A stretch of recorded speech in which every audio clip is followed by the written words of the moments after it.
Jadi saya jawab ya. Jadi sebenarnya saya melihat pada kasus Ahmad Joni ini udah bukan kasus yang normal ya. Karena pemerintah lagi-lagi mengeksekusi Ahmad Joni melalui putusan berikutnya ya. Jadi ini udah melebihi batas kewajaran ya. Karena putusan yang lebih dari 2 kali itu udah bukan residivis lagi, tapi putusan eksekutorial. Jadi putusan eksekutorial ini berlaku untuk pelaku kejahatan yang maksimal, yang hukumannya diancam hukuman mati atau yang divonis 20 tahun. Ini putusan eksekutorial namanya. Jadi kalau sudah 2 kali jadi residivis, lalu ketiga kalinya, apalagi keempat kalinya, ini pemerintah udah harus menentukan orang ini sudah layak untuk dihukum kembali atau diberikan sanksi administratif atau sanksi sosial. Nah, untuk Ahmad Joni ini saya lihat ini orang pasalnya lagi-lagi pasal pengguna ya. Yang terakhir katanya itu Ahmad Joni berkumpul dengan kawan-kawannya, lalu di situ ada selinting ganja ya, masuk ke dalam ruangan itu, yang dengan entengnya Kalapas bilang itu kelalaian daripada anak buahnya. Kalau satu linting kelalaian, lantas 5 kilo kelalaian bukan? Kalau berkilo-kilo, bertonton kelalaian apa bukan? Kalau hal-hal kelalaian ini dibiarkan, maka akan ada kesempatan bagi pelaku kejahatan untuk mengulangi kejahatannya. Katakanlah Ahmad Joni ini pelaku kejahatan, lantas siapa yang memberi celah untuk melakukan kejahatan? Kok bisa lapas seketat itu bisa masuk ganja selinting? Kita udah nggak usah tutup mata lah di Indonesia ini. Kenapa saya selalu nyindir-nyindir masalah hukum ya kan? Pak Prabowo selalu saya sindir, Pak, hukumnya ini udah lecet kita. Pak Prabowo itu segitu banyaknya euforia ya dalam berbangga hati karena membanggakan kabinetnya. Tapi saya belum pernah melihat kabinet Pak Prabowo itu serius untuk menegakkan hukum, itu aja. Tapi untuk membuat program, saya lihat Pak Prabowo banyak sekali. Program-programnya banyak, ya kan? Tetapi untuk menegakkan hukum nggak ada keseriusan. Bayangkan ya, ini sebagian kecil ya pengakuan dari seorang karyawan atau pejabat Menteri Hukum ya, Kementerian Hukum dan HAM, yang mengatakan bahwa mungkin ganja itu masuk karena kelalaian anak buah saya. Kok bisa masuk gitu loh? Lantas di dalam itu berarti banyak sekali kegiatan transaksional terkait dengan narkotika, nafsa ya, gitu. Yang kita tidak ketahui karena itu tertutup sekali. Nah, kasus Ahmad Joni ini membuka tabir bagaimana buruknya ya penanganan narapidana di dalam di dalam lembaga pemasyarakatan. Nah, buruknya ini harus diperbaiki, bukan kita menyalahkan anak bangsa ya seperti Ahmad Joni yang menggunakan nafsa itu tadi ya. Lalu kita hukum, itu bukan solusi, tapi perbaiki mekanismenya. Itu. Makanya saya bilang tadi di sini, kalau sudah berkali-kali Ahmad Joni ini disidang lagi, diputus lagi, disidang, diputus lagi, negara ini jolim. Negara telah melakukan kriminalisasi terhadap anak bangsa. Apalagi Ahmad Joni ini telah menyumbangkan 1 medali emas waktu saat Pak Prabowo menjadi Ketua Dewan Pembina Pencaksilat Indonesia. Ini jasanya Ahmad Joni mengharumkan bangsa juga harus dilihat di sini. Jangan melulu dilihat dari kegiatan dia saat ini karena dia mungkin frustasi, istrinya udah dinikah lagi sama orang ya kan, anak-anaknya udah tercerai-berai gitu loh, rumah tangganya udah nggak diselamatkan, dia akhirnya frustasi lari lagi ke narkoba. Andaikan saja lapas itu tidak memberi ruang untuk peredaran narkotika ya, mungkin Ahmad Joni lain juga tidak akan terpengaruh gitu loh. Pasti mereka akan nggak secara sistem, kalau barangnya nggak ada juga mereka nggak akan jadi pengguna. Tapi hari ini isu yang beredar udah banyak banget investigasi yang dilakukan oleh media, wartawan apa segala ya, tentang kebobrokan lapas ya, kamar disewakan, fasilitas laptop, fasilitas TV ya kan, fasilitas narkoba dan lain-lainnya. Jadi orang datang ke lapas itu bukannya mau dibina tapi tambah hancur. Makanya orang masuk ke lapas itu bukannya dibina malah tambah hancur. Gitu loh. Katanya lembaga pemasyarakatan Indonesia. Ya. Tetapi orang yang masuk ke situ tambah pinter. Yang dulu orang misalnya nipu. Ya kan, jadi penipu masuk 378 kena 34 tahun. Masuk ke lapas. Di dalam situ dia tidak dipisah sama orang yang bisa bikin bom, orang yang bisa congkel rumah, orang yang bisa ini. Jadi dia tuh masuk ke situ tadinya cuma bisa nipu, akhirnya sekarang multifungsi. Keluar dari lapas bukannya dibina jadi bagus, malah bisa nyongkel mobil, bisa tahu cara ngembat bongkar rumah orang dan lain-lain. Karena itu lingkungannya yang tidak disteril oleh Kalapas. Itu yang saya bilang tadi, selalu saya bilang benahi hukumnya. Gitu loh. Jangan Amar Joni yang jadi kambing hitam. Amar Joni ini 0,0000001% daripada anak bangsa yang menjadi korban kriminalisasi. Gitu. Dan ini harus menjadi evaluasi khususnya di tubuh Kementerian Hukum dan HAM. Jadi Pak Yusril ini pakar hukum, profesor, tapi kerjanya mana? Nggak ada. Nyalinya nggak ada Pak Yusril ini. Harus diganti Pak Yusril. Ya, nyalinya sama sekali nggak ada. Menteri Hukumnya juga sama, nggak ada nyalinya. Menteri HAM-nya juga sama itu, Natalius Pigai, hanya bisa koar-koar aja. Mana ada ini? Menterinya Pak Prabowo tuh yang jadi andalan sekarang ini kan cuma Purbaya aja. Yang lain-lainnya mana? Nyalinya nggak ada, 0%. Nggak punya nyali semua. Gitu loh. Pak Prabowo singa, tapi sayang dikelilingi oleh kambing gitu loh. Andai kan Pak Prabowo itu dikelilingi singa juga, selesai negara. Sayangnya yang ngelilingi Pak Prabowo ini kambing sama kucing. Hanya suaranya aja berisik, tapi nggak ada gaungnya gitu. Makanya saya bilang, benahi hukumnya. Pak Prabowo harus segera merevaluasi ini dan memperbaiki ini.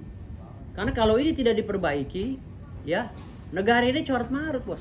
Jadi negara ini rakyatnya hanya nonton dongengnya aja kok tiap hari.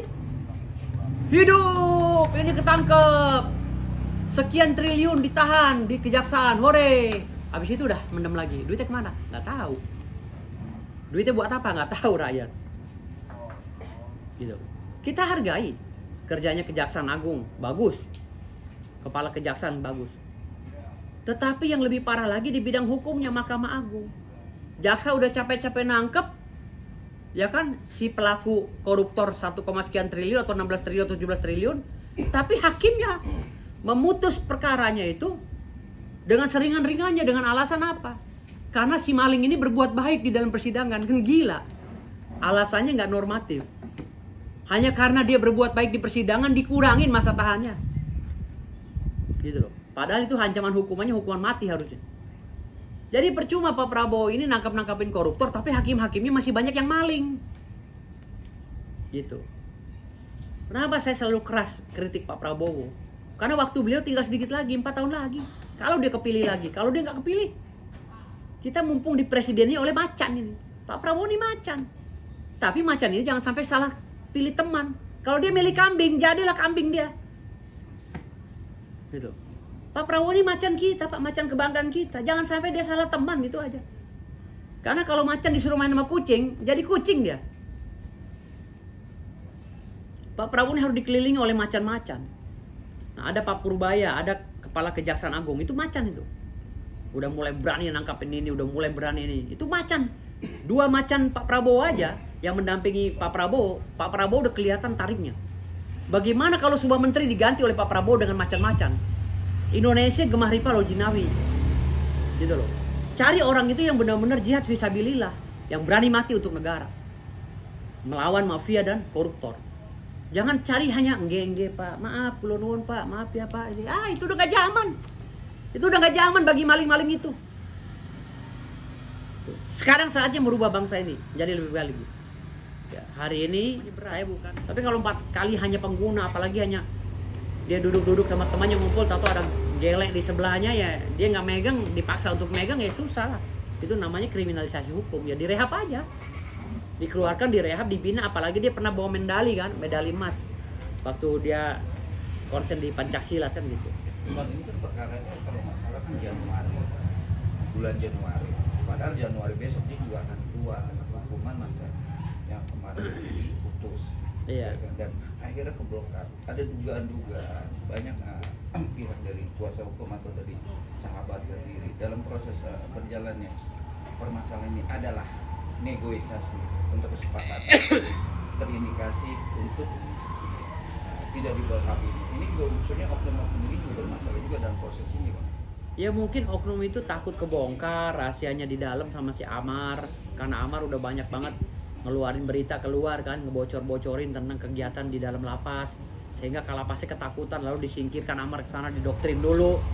Kan bisa juga dilakukan elistasi atau apa istilah intelijen tuh gitu. Kan bisa didoktrin dulu agar Amar itu tidak buka mulut. Ya kan bisa juga gitu. Atau mungkin ada pesanan dari orang lain ya kan, mungkin suaminya si istrinya yang sekarang gedek sama si Amar, dia bermain kong kali kong, udah penjara mungkin gitu, udah penjaranya yang lama dah, cari lagi sebabnya. Gue lagi seneng-senengnya nih sama si Yayang gue nih, ntar dia keluar ngerecokin rumah tangga gue lagi gitu. Bisa jadi kan gitu. Semua aspek itu bisa kita prediksi, tapi tidak bisa kita pastikan. Tapi kan momen dari perkataan sudah dengan momen dia beda. Momen seorang kekasih dia bilang dia akan mengajukan rehab. Emang dalam konsep dia di Nusa Kambangan bisa direhab gitu permintaan dari pihak. Loh, bisa saja kalau BNN sudah meyakini bahwa itu ancaman hukumannya ringan dan itu hanya hal yang mengada-ngada, BNN langsung membentuk tim analis dan merekomendasi untuk asesmen. Bisa saja. Nanti rehabnya apakah di panti rehab saya atau di panti rehab Lido atau panti rehab yang lain. Banyak panti rehab di Indonesia ini. Gitu. Kalau kami kan ada di Ciputat gitu. Sekalian iklan. Kami ada di panti rehab di Ciputat gitu. Jadi yang di Tangerang kalau kena narkoba bisa direhab di kami gitu. Dan Abang siap? Siap. Dengan prosesnya sudah di Nusa Kambangan dengan perjalanan hukuman, apakah itu dengan sistem persidangan Abang? Apa sih dengan sistem persidangan? Apa online? Apakah dia dihadirkan atau gimana sih Bang kalau namanya perkara ini? Ya itu kan kewenangan lagi-lagi dari hakim. Hakim maunya online ya, Amar Joni yang ngikutin online, kan nggak mungkin bolak-balik Nusa Kambangan ke sini. Cuman ini terlihat konyol aja, kenapa dilimpahin ke sono gitu. Itu konyol aja kelihatannya gitu. Itu yang buat kok kayak kan tahu nggak, orang yang udah susah banget diatur, yang kelas kakap, yang kejahatannya di atas 20 tahun ya misalnya ya, atau hukuman mati, itu baru bisa ditaruh di Nusa Kambangan. Kalau yang kejahatannya udah hukumannya 20 tahun baru di Nusa Kambangan. Kalau udah susah, udah pegal pemerintah.